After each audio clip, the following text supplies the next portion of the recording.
Hello, and welcome to today's episode of Pros and Politics Podcast, where we are polished and poised for greatness and impact. My name is Kahala, and I'm your host. Thank you for joining us this week as we continue our journey through the Divine Nine with the men of Kappa Alpha Psi Fraternity Incorporated. As we all know, I always say, love them Sigmas and world famous, but we also know that I'm very fond of the men of Kappa Alpha Psi Fraternity Incorporated, as my husband is a member. And we have my dear friend, the president of the East St. Louis Alumni Chapter of Kappa Alpha Psi Fraternity Incorporated, President Earl McDowell Jr. Thanks for having me. Hey. I appreciate your patience because the summer scheduling has been crazy on my end. So thanks for being persistent with me. And I look forward to speaking with you. Of course, I had to. Now, of course, we got to do all nine, and then Absolutely. of course, there's that special affinity for the men of Kappa Alpha Psi and the East St. Louis chapter, because that's where my husband, his For obvious reasons. MOIP was through the East St. Louis chapter. So yes, I'm so happy to have you. Thank you. We go way back. Yes. My wonderful soror, Dottie, is my soror and my friend and your wife. And so we just have all the connections. Absolutely. From 40th and State Street in East St. Louis. Absolutely. And it just full circle. It came on back. Mm-hmm. So I'm very happy to have you with me today. Thank we you. can talk about Kappa Alpha Psi and we can talk about the East St. Louis Alumni Chapter. But first, we want to hear about you. Yes. So, again, thanks for having me. I grew up in East St. Louis. I went to Dunbar Elementary School, Hughes Quinn Junior High School, and then I went to the little schoolhouse on Bond Avenue, Lincoln Senior High School.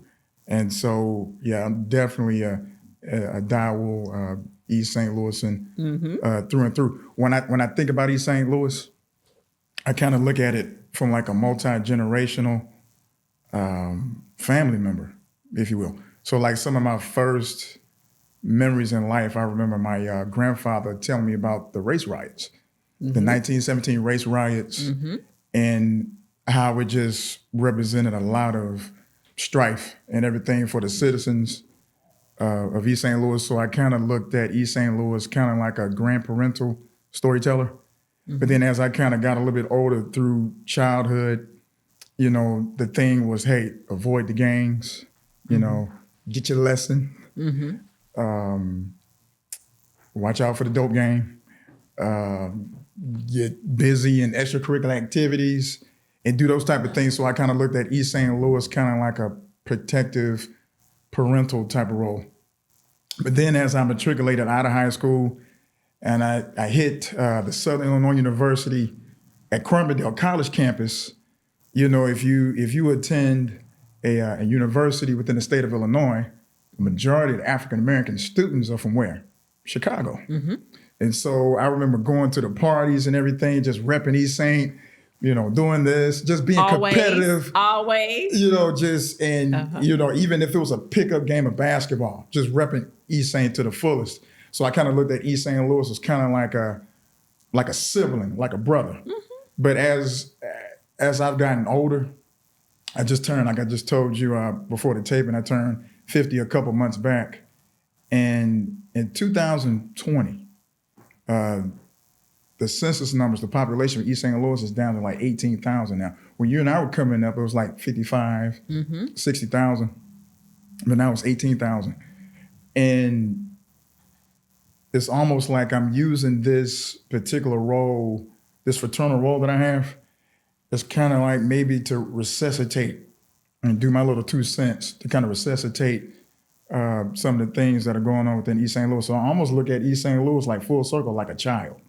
So what can I do within my organizational affiliations to make it a better place? So the way I look at East St. Louis is just like it's evolving over time. But it's something about those 89 blocks from Riverfront to Bluff and those 89 blocks of excellence in between. And Absolutely. So I'm an East St. Louis and through. Absolutely. Well, I put on for my city. So, Absolutely. And that's what we do here at Pros and Politics Podcast. We are international and national and all that, but It always comes back to East St. Louis for me. It always comes back to 40th and State Street. It always comes back to my father being fire chief when I was growing up. And I'm with you in that I am very protective of my city. Yes. Like, you're not going to say nothing bad about my city. I mean, and folks feel that way about Gary or South Central or the South Side, what you say from Chicago. But wherever I go, don't do it. Don't try it. Don't do it, And I remember. I just love it. There's nothing about my city that makes me ever say or even think for a second that I'm not going to tell you exactly where I'm from. I'm not going to tell. And if you say you from St. No. That's right. There is St. Louis, Missouri, and then there is East St. Louis, Illinois. Let's be clear. Let's keep the distinction. I'm from the boogie. Absolutely. So, yeah. Absolutely. And I remember like both of my maternal grandparents, they stayed on the 700 block of 40th Street. And then my fraternal grandmother, my father's mother, stayed on the 600 block. So like 40th Street was like my second home. And I remember you used to ride your bike up and down the sidewalk. So yeah, we go back. And those are the memories that I'll forever cherish. Absolutely. So, of course, now you are the president, of the East St. Louis Alumni Chapter of Kappa Alpha Psi. So tell us about all the things that make Kappa Alpha Psi wonderful. And then also tell us about specifically what you all are doing in your administration with the East St. Louis Alumni Chapter. Great. So I was sworn in as pole mark, the 34th pole mark of the East St. Louis Alumni Chapter of Kappa Alpha Psi. And you and I were talking before the taping. It's the equivalent of a second full-time job. And so we have a beautiful building that we acquired several years ago, back in 2020, from the Mormon Church, and it's nearly 6,000 square feet. It sits on 2 acres of land, and the activity there is just a bevy of activity. It's really turned into like a community staple for the Lake Drive neighborhood. So we have everything from like repasts, family reunions, wedding, vow renewals, class reunions. Speaking of East St. Louis Lincoln, I think there are another 2 East St. Louis Lincoln class reunions coming up this fall in our facility. So we want to make sure to be good stewards of our blessing with that building. The building is actually owned by our 501c3 non-for-profit called Kappa Foundation. And so we also are recipients of 2 recent grant opportunities. So we wrote a grant to the Obama Foundation for our Guy Wright youth, our Guy Wright Black male teen interest group that we have. And we were the lucky recipients of an Obama Foundation grant for $15,000. Wow. And so we were able to construct a brand new state-of-the-art computer facility within our frat house. Also, earlier this summer, we were also the lucky recipient of a college prep Jack and Jill grant as well. So it's like a 4-week program for college prep for our young people. Speaking of the Guy Wright program, which is headed up by our Vice Pole Mark brother, Darren Suggs. Darren Suggs, yeah. He is the 2-time defending North Central Province Guy Wright Director of the Year. So what he's done with our youth and our young people is just outstanding. He has a gift for connecting with our youth. He does. Yes. He does. I'm very familiar with Brother Suggs, and he's always been that way. Like, he's brought me to speak in the past to, high school students, and we are connected on social media. So I see what Guy Wright is doing in the East St. Louis Alumni Chapter. So that is not news to me. That is news to everyone else. And that's why we want you to talk about all those things, because y'all out there doing big things with your Guy Wright program. And we love mentorship here at Pros in Politics. Absolutely. We've had, I think we're one of the few D&I organizations that actually has like a monthly cadence with our youth. If it's not once a month, it's usually 2 to 3 times a month with activities. We have special guest speakers. We have one of your sorors. I believe she is the first vice president for Delta Delta Omega Alpha Kappa Alpha. attorney Marche Belk. She does like an annual seminar with our youth, especially geared to our young men, what to do and not to do in the presence of law enforcement. Know your rights, what to say and not to say, and things of that nature. And actually, our most recent seminar with her actually made it to KMOV TV. Yeah. So we also take them to college visits. We give them etiquette training, just a whole bevy of activities for our young people. We actually have a Guy Wright informational session coming up. So for anybody that's interested in having their son or nephew or grandson being involved with our Guy Wright program, is Sunday, August 27th, 2 o'clock at the East St. Louis Kappa House. Okay. 5101 Lake Drive. That's right. So, well, we want all the young men to be a part of organizations like Guy Wright, because mentorship is critical, Yes. especially with everything that our children witness on a daily basis, everything that they're exposed to on social media. I mean, just so many things, to be able to have educated, professional, upstanding men to be able to stand in that gap. Because, I have a 15-year-old and, he talks to his dad a lot, but, sometimes they talk your kids, sometimes they don't. You know that. You have Absolutely. a daughter. And so to be able to have an interested, disinterested party. Do you see what I'm saying? So Absolutely. It's not mama, it's not daddy, it's Mr. McDowell, it's Mr. Suggs. And, you might be able to reach an area or a topic that they might not feel comfortable talking to mom and daddy about, but they need that help. And so mentorship is critical as we try to turn a lot of these negative tides that we are facing, particularly in the African-American community with our youth. Absolutely. I tell you what's so humbling about having the Guy Wright program is that, of course, we get a lot of single mothers. And so they're looking for male mentorship for their sons. But I think what's even more humbling is when you see fathers.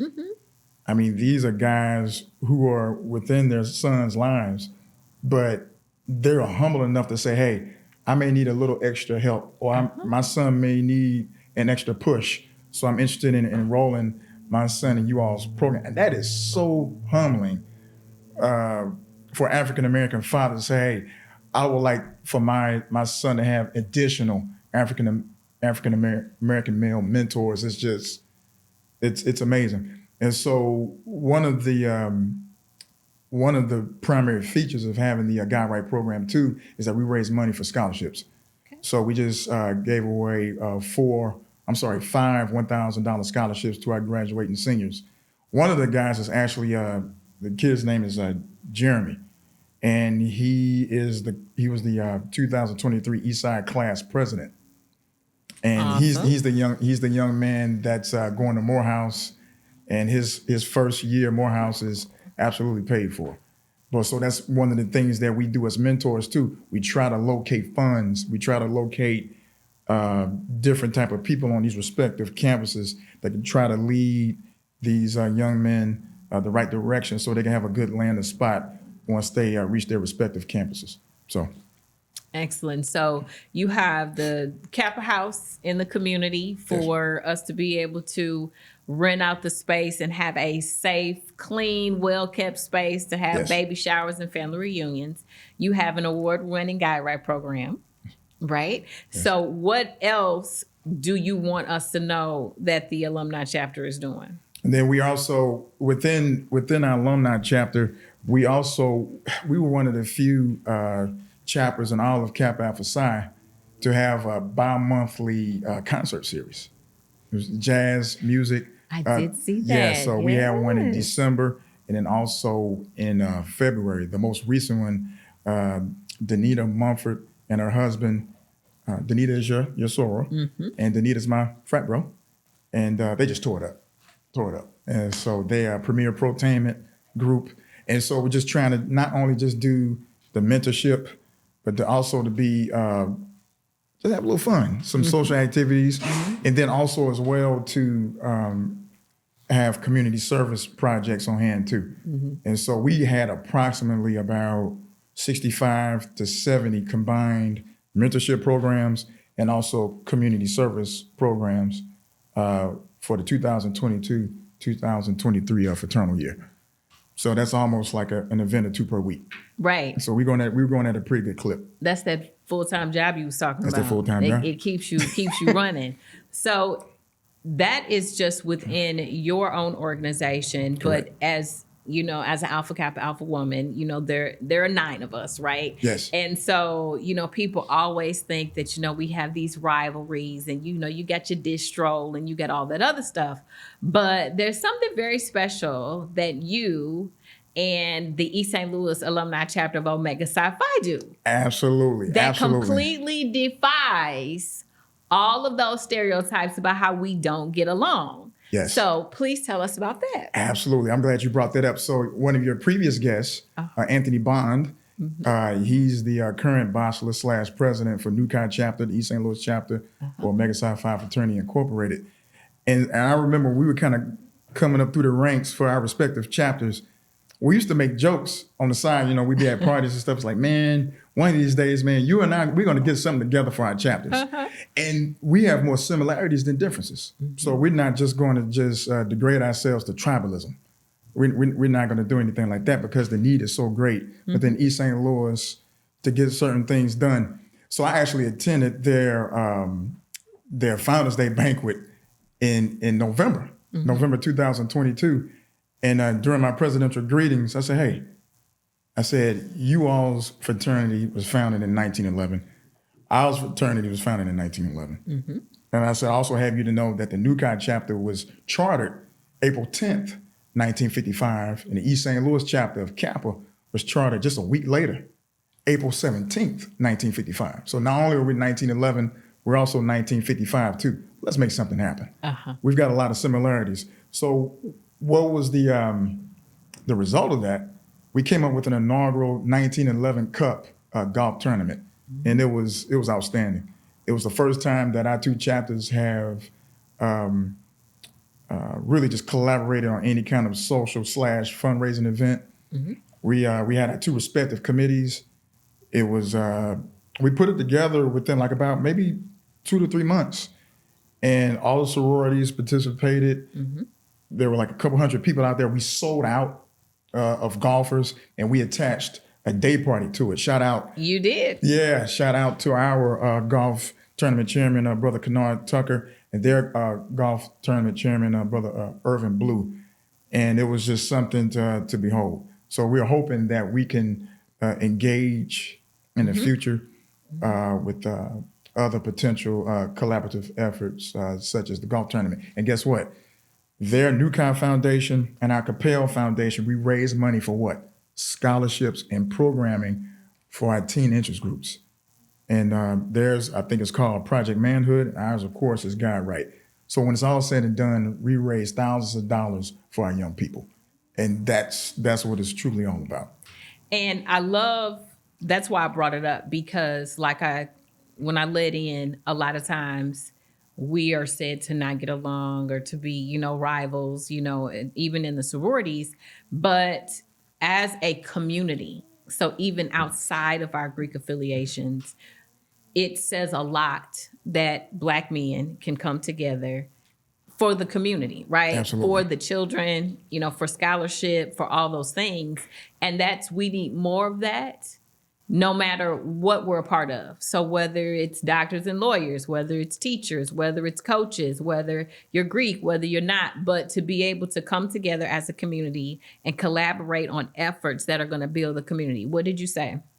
Being able to, whether it's East St. Louis, whether it's Dallas, whether it's, you know, Chicago, no matter where, it could be in Dubai, but being able to come together as a like-minded group of people. There's so much division and divisiveness, and that's just not in the political arena, right? That's right. In any arena. But to be able to come together and say, you know what, there is a fight, and we can either fight it together or we can fight it separately and lose. That's right. And I always talk about the short game or the long game. You can get into a bunch of short game thinking and short game mindset if you want to, and then you lose the long game and everybody's lost. Absolutely. So to be able to say, you know what, the 1911 boys came together, you know, them 1911 guys came together and did that, it shows the rest of the world That's right. It shows the rest of the world because, again, a lot of times people are like, oh, Greek this or that. You can do that no matter what you're a part of. Just as an individual, you can make a difference in your community. Absolutely. And I just don't want to stop with collaborating with the Qs either. So I want to make sure to reach out and across the fraternal aisle with, Alpha Phi Alpha, Phi Beta Sigma, Iota Phi Theta, because these are individuals that we grew up with. And so before we even had letters on our chests, we were classmates. We grew up in the same neighborhoods together. We were on the like BMX bikes. What was that we were talking about? Yeah, George was just saying, I was a BMX stunt demon back in the day.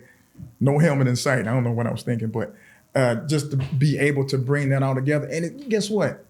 Our greatest supporters are actually non-Greek, members of the non-Greek community.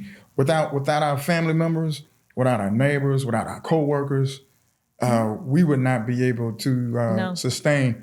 And so I definitely want to just reach out that olive branch and work with other D9 organizations.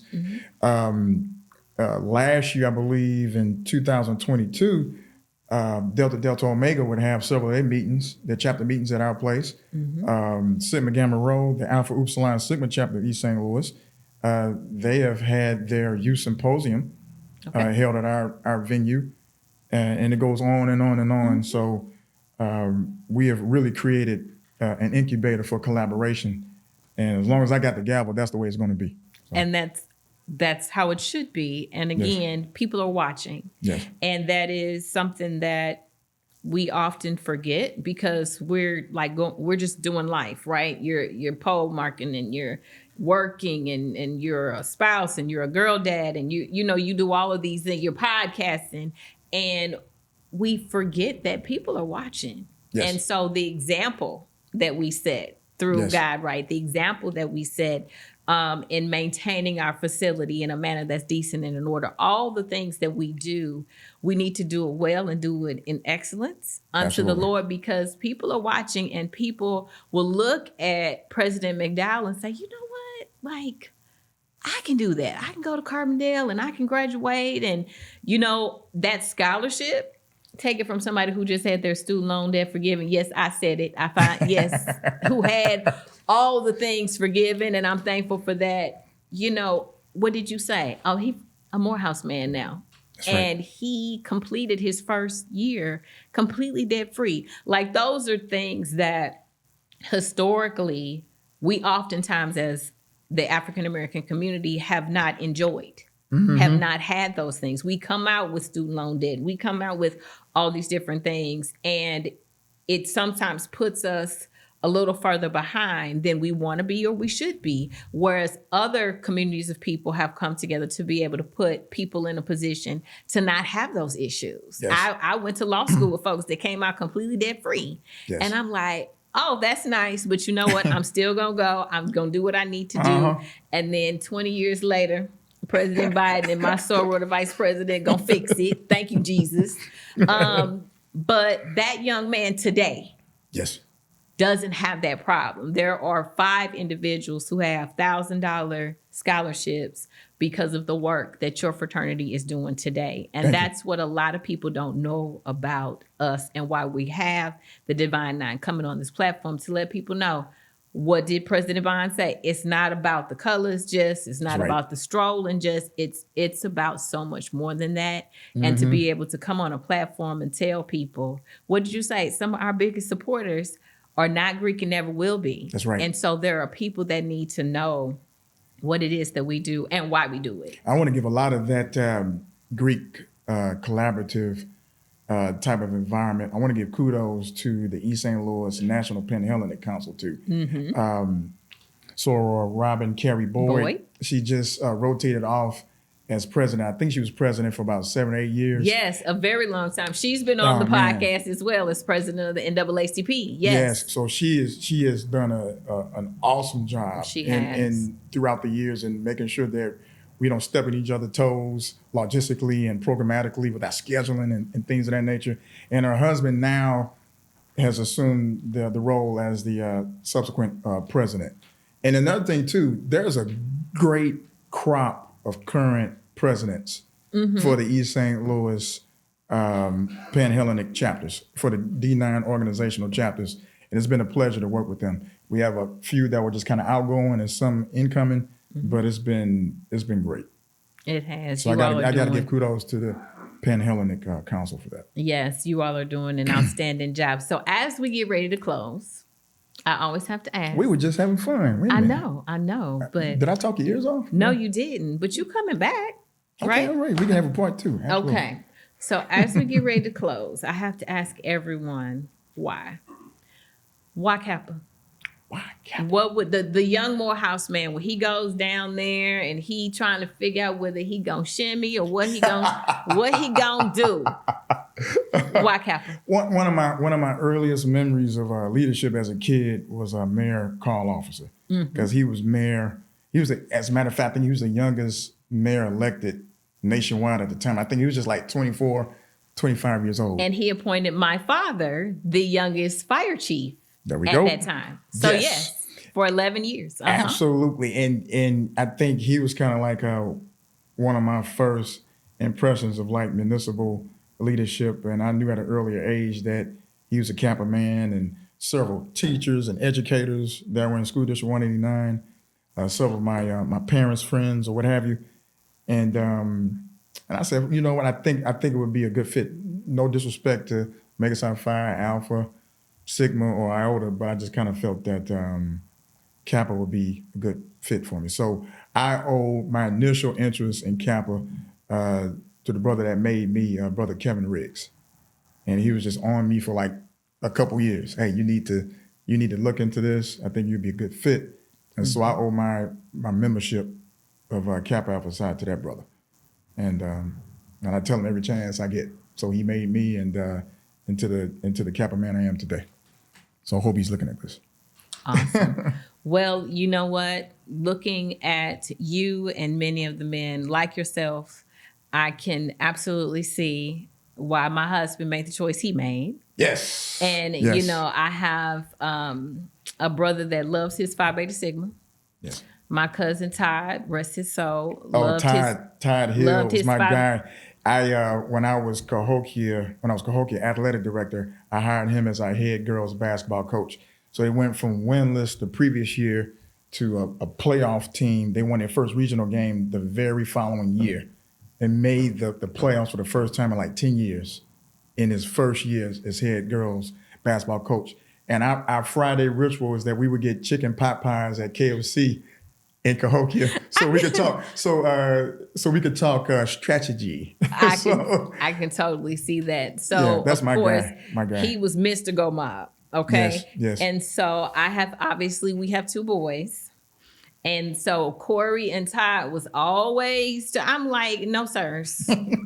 No, sirs. I'm like, Todd, you have your legacy. You got Darian. Leave my husband's legacies alone. Like even at his homegoing service, I told that story because that was one of the last conversations, really heartfelt conversations we had as a family. And he's like, yeah, because we going to pay Anthony's pay the fees and we going to, sir, no. My boys, if they going to do anything, they will be Kappa men like their father. And I said, because let you never think that you gonna joke about Caitlin. Like, don't play with me. There are no jokes. We ain't doing it. So yes. We plan to have some folks following in some people's footsteps. Awesome. And so that's just going to be, I can see it now. Man, whenever you get ready, the Guide Right program is willing and ready to assist in any kind of way. To take our boys in. Well, I am so proud of you. Thank you. Congratulations again. I have to say I'm proud of you. Let me tell you why. Because what you're doing with this podcast is just absolutely amazing. Because a lot of the YouTube channels, there's a lot of garbage content out there. It really is. I think a lot of people start with good intentions. You may have some gentlemen, they start off with their YouTube channels, then all of a sudden they start renting these exotic vehicles, they start renting these mansions, and they start to perpetrate a fraud, this lifestyle they're really not living. But then you have some young ladies, they're starting off their YouTube channels and they're using kind of like their physicality They try to sell themselves short for likes and views and subscribers. But what you're doing is high value. You have high value guests. You have Thank high you value so much. content. You have high value production, a high value venue. And so guess what? In the future, you're going to get 5, 10, 20, 25, 50,000 subscribers because you're doing it the right way. You are doing it the right way. I received that. Yes. Chris, so, you here? yes. So you have high value content. So it's not a rush to get the subscribers because you're doing it the right way. So I just want to give kudos to what you're doing. Thank you so much. That really means a lot, Absolutely. especially coming from you. Thank you. It really does. So thank you so much. And you're coming back. If you have, Absolutely. I hope I didn't talk to you. Well, wait a minute. Let's go back. So speaking of my 15-year-old, so I'm in the car and I'm like, you know what? We're doing this D9 series. Kappa should be coming up next. I reach out. And so you say, I said, hey. And you like, hey, Carl Clay, hey, how you doing? And I'm like, hey, Brother Paul Mark, I said, I would love to have you. And you were like, oh, the enthusiasm. I mean, my son was like, that was so dope. Mama, like, he was so excited. And I was like, I know. And like, I was almost in tears because you were like, I can't believe you thought. I'm like, of course I would think of you. Of course I would, and it was just your excitement, and it was just so genuine, and it just did my heart so good. Because I'm telling you, some days I call Chris and I'd be like, I'm done, and he'd be like, no, you're not, and I'm like, for real, I'm done. It's over, and God will send me somebody that will say, and you have done that historically. Yes, you speak life into people, and you have spoken life into my husband and I. Thank you. For as long as I've known you, you'd be like, whether I was running for election or what I was doing, and you just like, you out here killing it, and one day you gonna be, and I'm like, for real? And you like, oh, no. One day you gonna be somewhere, and so I just thank eventually you. All's address will be 1600 Pennsylvania Avenue.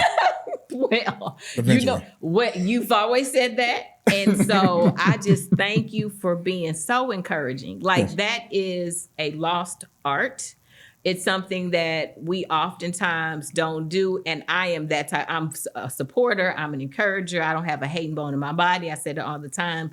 And so to see someone Thank you. who doesn't have to be kind, who has his own huge shadow that he casts on his own, to be able to say, you know what? But I'm going to encourage this young woman. And you've always done that. And it means a lot. You're very welcome. It means a lot. I still see you as the little girl going up and down 40th Street on the 700 block. Yes, yes, yes. And that's who I'll always be. Yeah, anything you need, I'm here to assist. Well, thank you, and I ditto. Yes. Anything you need. So, well, thank you so much. Thank you for having me. This was a joy. So thank you so much for tuning in today to Pearls in Politics Podcast, where we are polished and poised for greatness and impact. My name is Kahala. I'm your host. We've been here. We've done that. And now we'll see you again next week. But please, in the meantime, please like, love, share, and subscribe. And we'll see you again next week. Bye-bye.